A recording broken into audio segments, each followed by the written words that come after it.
October 16, 1946, 1:11 a.m. A gymnasium in Nuremberg Prison has been converted into an execution chamber. Joachim von Ribbentrop, Hitler's foreign minister, walks toward 3 gallows as the first of 12 condemned men. What should take seconds will take 14 minutes. The U.S. Army executioner has miscalculated the drop. Behind a canvas curtain, witnesses will hear the sounds of prolonged strangulation as Ribbentrop kicks and struggles. This isn't justice delivered cleanly.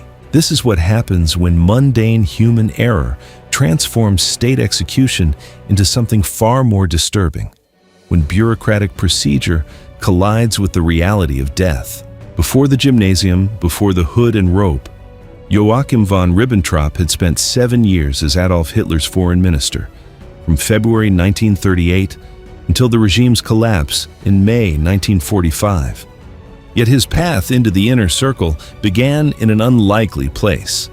A former champagne salesman who had married into the Henkel sparkling wine fortune, Ribbentrop joined the Nazi Party only in 1932, already in his late 30s. Within 6 years, he had become the architect of international betrayals, issuing an ultimatum to Lithuania on March 20, 1939, that threatened Luftwaffe bombing unless Memel was surrendered within hours. He would later direct Axis allies to deport Jews toward German killing centers, turning diplomacy into a logistical engine of genocide. Within 6 years, the wine merchant was directing genocide by telegram. But the execution itself would reveal something more disturbing than even those crimes, something that exposed the fragile machinery of justice itself. On August 23, 1939, in Moscow, Ribbentrop sat across from Soviet Foreign Minister Vyacheslav Molotov and signed the Non-Aggression Pact that now bears both their names. The public treaty was ominous enough. The secret protocol attached to it carved Eastern Europe into spheres of influence, partitioning Poland, the Baltic states, and parts of Romania between Hitler and Stalin.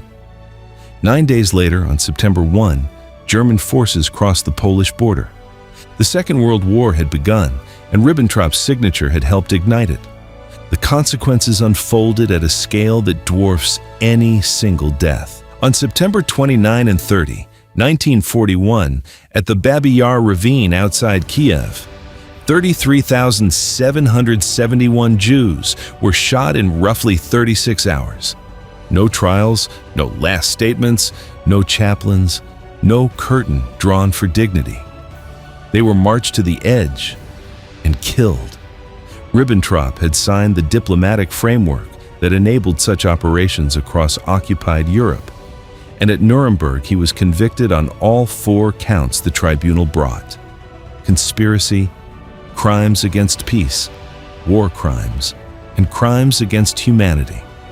When people describe his 14-minute strangulation as brutal, the word collapses under the weight of comparison. Ribbentrop at least had a platform for final words. His victims were given none. So when justice finally arrived in that Nuremberg gymnasium, why did the executioner fail so catastrophically? The answer lies in a combination of inexperience, flawed methodology, and the physical condition of the condemned. The man holding the lever was U.S. Army Master Sergeant John C. Woods, a 35-year-old from Kansas who claimed to have carried out 347 hangings. Records show Woods had hanged perhaps 30 soldiers, not 347. Woods used the American short drop method, which relied on body weight and a calculated fall to snap the cervical vertebrae instantly. The British long drop system, refined across more than 1,000 colonial executions, achieved clean deaths in roughly 95% of cases. Woods worked from standard U.S. Army drop tables designed for healthy soldiers of average weight. But the men he hanged that night had spent nearly a year in prison cells on reduced rations. Ribbentrop weighed far less than the tables assumed. The trap door itself, witnesses later reported, was too small, causing several of the condemned to strike their faces on the edges as they fell. Ribbentrop dropped at 1:14 a.m. He did not die. Behind the black canvas curtain, witnesses heard the rope creak and the sounds of a man choking for nearly a quarter of an hour. Wilhelm Keitel, who followed him to the gallows, reportedly took 24 minutes to die. Alfred Jodl struggled as well.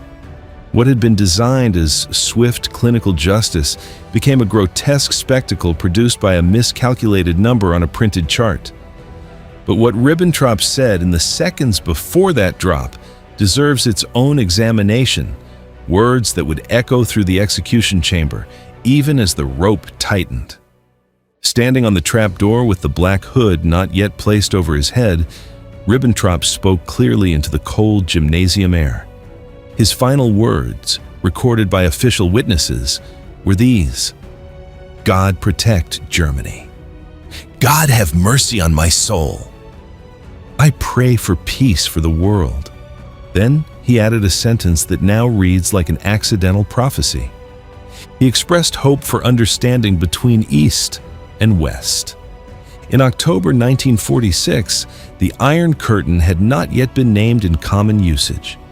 Winston Churchill had delivered his Fulton speech only 7 months earlier. Germany was jointly occupied, not divided. Yet within 3 years, in 1949, the country would split into the Federal Republic in the West and the German Democratic Republic in the East. That division would last 45 years, until the Berlin Wall fell in November 1989. The man who had helped plunge Europe into war ended his life pleading, in effect, against the exact geopolitical fracture his actions had helped create. Chaplain Henry Guerreca, the U.S. Army Lutheran minister who had spent months with the condemned Nazi leaders, recorded his impressions of those final moments. Guerreca described Ribbentrop as repentant, composed, and quietly dignified at the scaffold. That account stands in stark contrast to the sensationalized framing of a brutal death. The brutality came after the words were spoken behind the curtain in the mechanical failure of a rope. And what happened to his body afterward reveals the final indignity. Death was officially recorded at 1:29 a.m., 18 minutes after the process began, and 14 minutes after the trapdoor opened. The body was cut down, examined by an army physician, and placed in a plain wooden coffin. Over the following hours, 10 more men followed him through the same gymnasium. Hermann Göring had cheated the rope 2 hours earlier, swallowing a hidden cyanide capsule in his cell. His body joined the others regardless.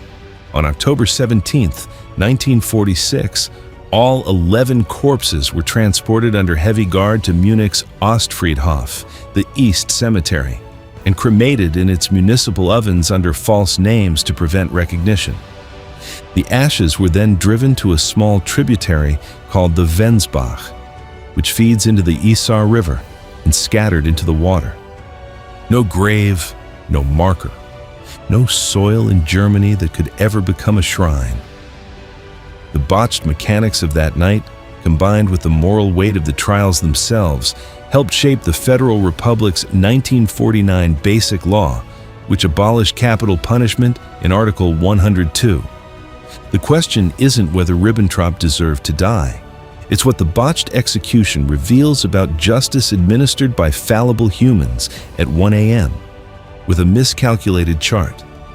The uncomfortable answer is that Ribbentrop suffered for 14 minutes and his victims at Babi Yar suffered for 36 hours without names, prayers, or curtains. Both truths exist at once.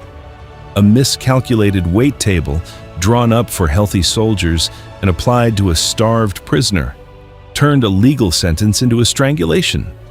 That is not cruelty by design. It is something stranger and perhaps more unsettling, because it suggests that even carefully constructed justice depends on a sergeant reading a chart correctly at 1 in the morning. The rope does not know what the man did. It only knows the number it was given.